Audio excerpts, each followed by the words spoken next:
Ďakujem veľmi pekne, pán predsedajúci.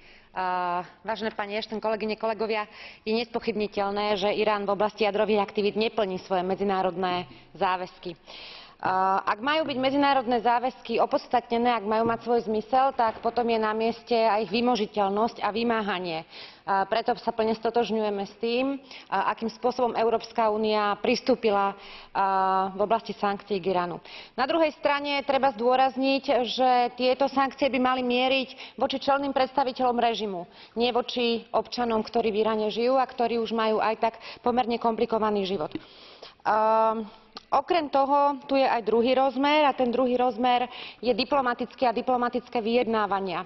Som presvedčená, že ak sa budeme snažiť tieto diplomatické vyjednávania viesť aj v iných oblastiach, ak sa nám podarí presvedčiť o tom, že máme záujem na korektnom partnerstve aj s krajinami ako je Irán, teda nie celkom s jeho režimom, ale s krajinou ako takou, tak potom sa nám podarí byť úspešní aj v oblasti kontroly jadrového režimu v Iráne. Ďakujem veľmi pekne.